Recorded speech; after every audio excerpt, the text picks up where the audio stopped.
Salutations. Alors aujourd'hui, pourquoi les Antillais sont un peuple délicat, vraiment à la limite entre sauvage et moderne. Voilà. Alors, la fin de l'esclavage a commencé pour les habitants des Antilles en 1848. La fin de l'esclavage. Donc, ce sont des habitants qui sont venus d'Afrique, comme vous savez, de une 15 à vingtaine de pays d'Afrique noire pour des fins capitalistes des Européens de tous bords, d'Angleterre, de France, du Portugal, de tous bords de pays d'Europe. Ils ont été attrapés et emmenés de force par bateau aux Antilles. Alors, comme vous savez, depuis 1848, les choses sont censées aller dans un sens de fin de l'esclavage. C'est l'un des seuls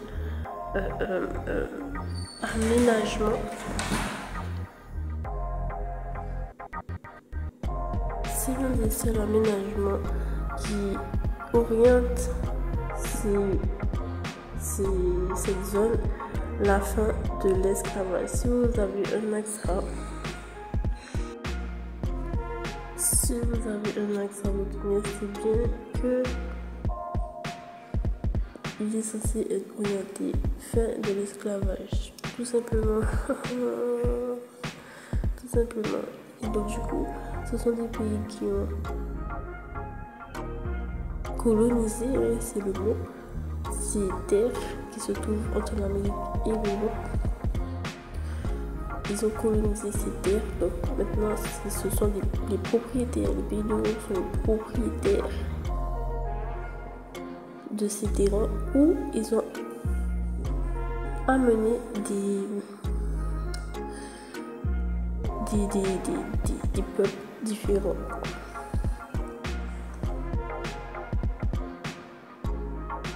Je ne sais même pas si eux se rendent compte de l'importance de cette dimension.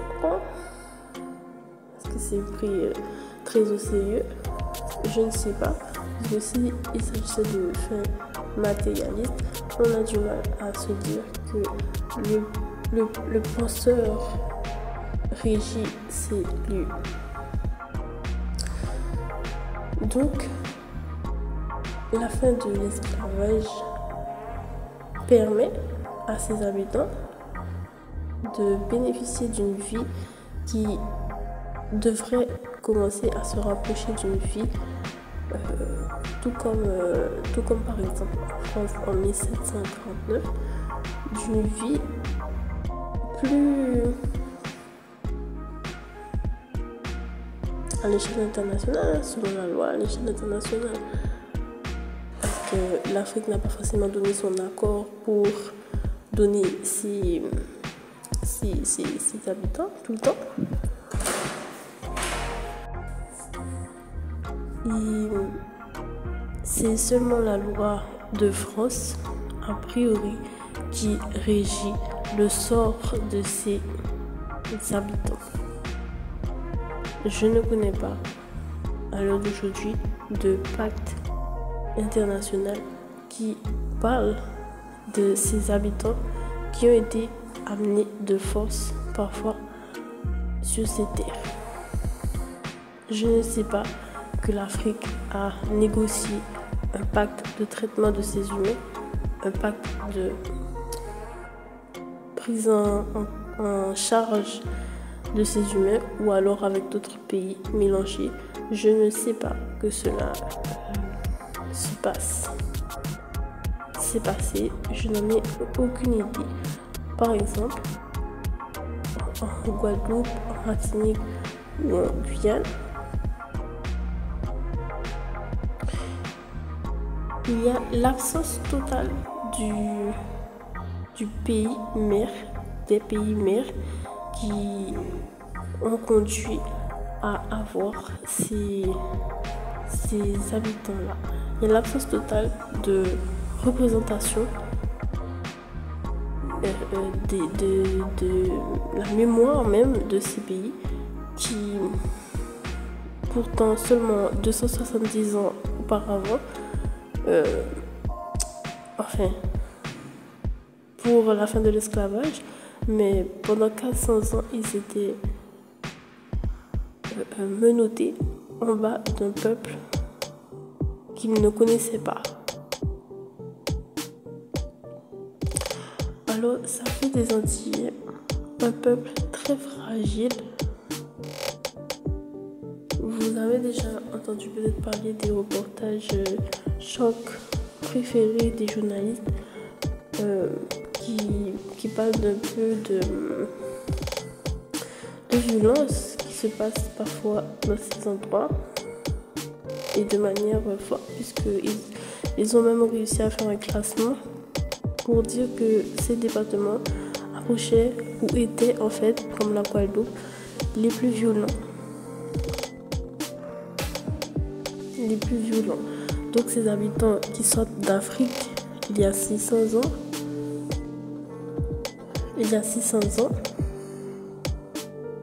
d'Afrique, il y a 600 ans, comme disait le commentaire, c'est les premiers Noirs de France, voilà. Ce sont les Antillais. Avant l'immigration, etc., ce sont les Antillais, les premiers Noirs de France adoptés par décret, vu que la rébellion, etc., la révolution, je ne sais quoi, ils ont été adoptés de force. Voilà, et il n'était pas prévu peut-être qu'ils deviennent des adoptés de France, mais par la force des choses, par la rébellion, la révolution, ils sont devenus français. C'est-à-dire qu'ils sont devenus, en même temps que les révolutions en France, par exemple, ils sont devenus des citoyens de la France. Les Africains sont devenus des citoyens de la France. C'est juste ça qui s'est passé selon mes recherches.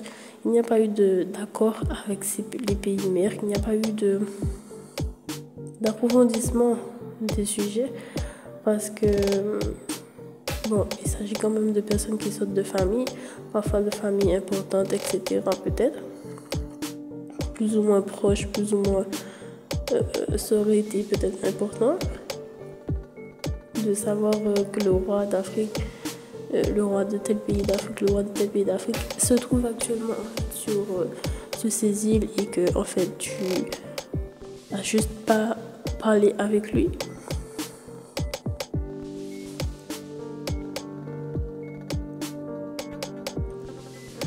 Tu n'as juste pas parlé avec lui et tu t'en fous en fait d'avoir volé le roi d'Afrique et l'avoir juste amené par Air France, le roi d'Afrique. Tu es vraiment sans combine, quoi.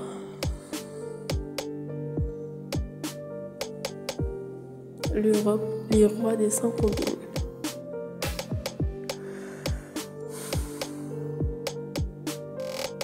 Il s'en fout d'avoir amené par Air France le roi d'Afrique en Guyane, en fait.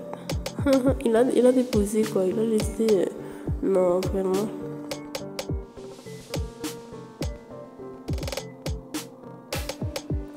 Donc, ça fait tous ces petits détails, tous ces petits non-considérations et toujours ces orientations qui perdurent, hein, ces orientations matérialistes de pays,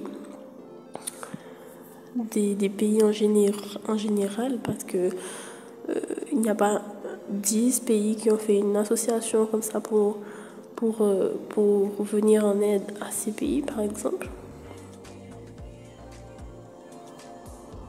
Donc l'Union mondiale, finalement,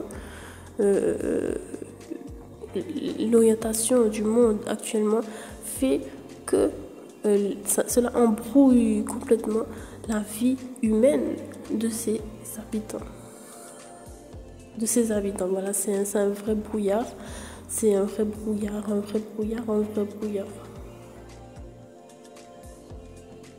Deux familles peuvent être sur deux continents, pays différents, endroits différents, alors qu'ils ont été sur le même. Vous comprenez, c'est un petit peu. Il y a vraiment un lot de questions qui auraient dû être écrites sur un mur, gravées sur un mur, quelque part pour ces gens, mais qui n'ont pas. Où se trouve ma famille, d'où je viens, quel est le nom de ma famille là-bas, quel est le nom de mon pays,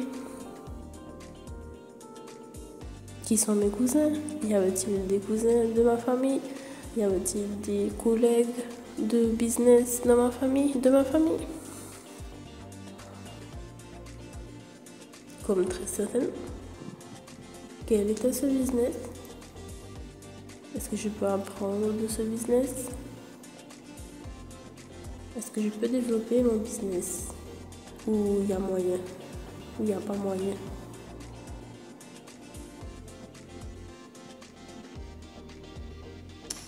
Voilà.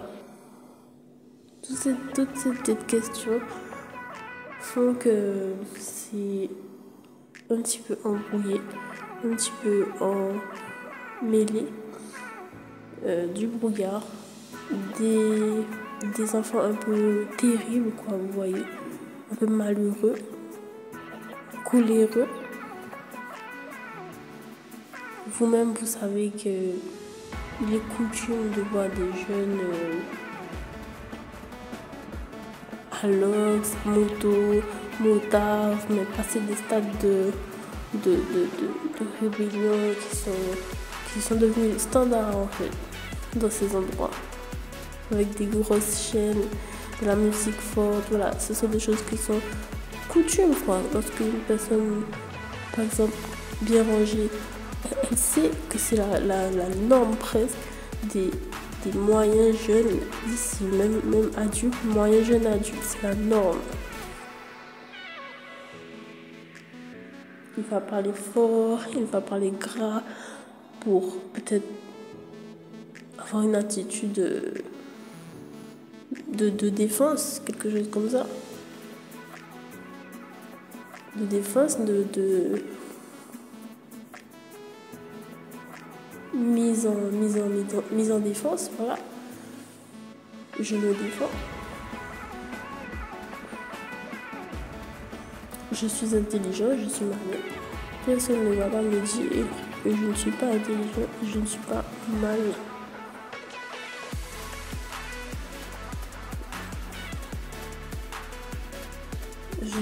J'ai des qualités.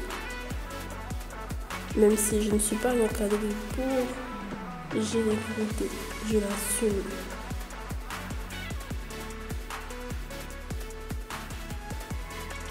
Donc j'avais fait un petit peu la comparaison avec ces peuples qui sont restés sauvages comme modèle, hein, pour vous montrer un petit peu la comparaison, qui est que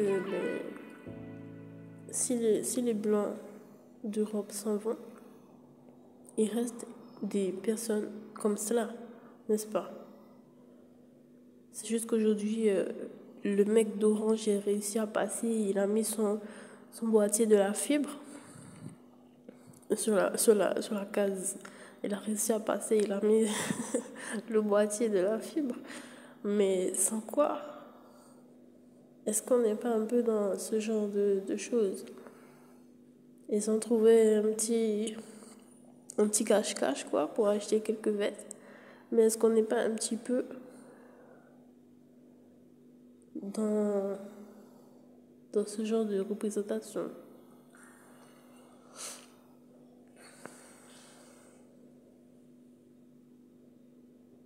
Ils ont trouvé un petit étable, toutes ces choses-là, ils ont réussi à passer, installer sur le gros goudron comme ça. Ils ont mis le case aussi. Et voilà, les restants de ces histoires se mettent à acheter du cache-cache, du étam, du Longchamp. Et ils composent comme cela. Ce sont des mutants. Il y a Longchamp dans ces endroits-là. Il y a Longchamp, étam, cache-cache, Pull&Bear. Il y a des enseignes que l'on retrouve en Europe de manière huilée, j'ai envie de dire, rodée. Ce sont les premiers qui s'imposent comme une bonne marque d'écouteurs et de casques. C'est eux qui s'imposent toujours. MAC Cosmétique, Michelin, Peugeot. Ce sont ces marques qui viennent souvent. Ce ne sont pas des marques du Congo, des plus riches pays d'Afrique qui s'installent ici. Ce sont des marques européennes, américaines, que l'on retrouve très souvent dans les centres commerciaux de France. Mais à part ça, les gens sont les mêmes. Les gens sont les mêmes. Ils sont restés dark skin. Ils sont restés avec la peau sombre. C'est juste qu'ils vont à étam. Vous comprenez? S'ils avaient une petite flèche sur eux, ils l'auraient bien pris, quoi. Avec un simple tenue. Ils l'auraient bien pris, peut-être. Mais bon, ils se rendent à étam et à cache-cache et à Claire's pour acheter des petites boucles d'oreilles.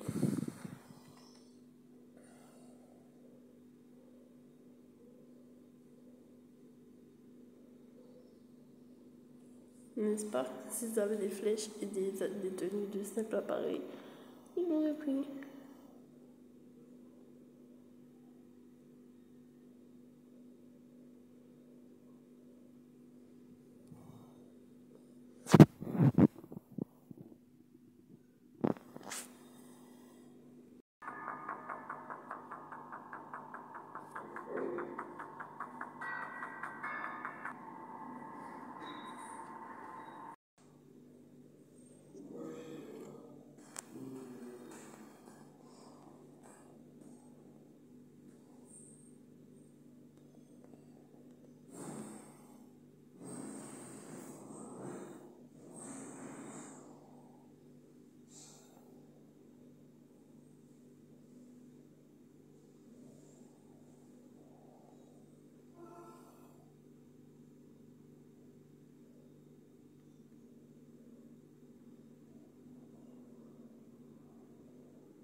Donc voilà.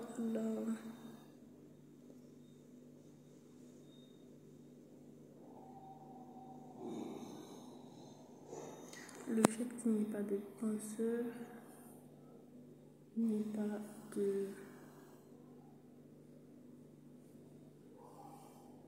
d'orientation vers les humains. Chacun en pensera ce qu'il voudra, mais c'est une réalité.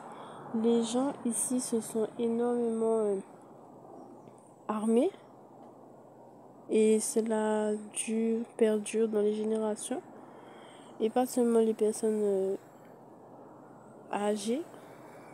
Je connais une personne qui a hérité d'une arme à feu de ses grands-parents. Donc les mentalités se sont un petit peu allées haut dans ces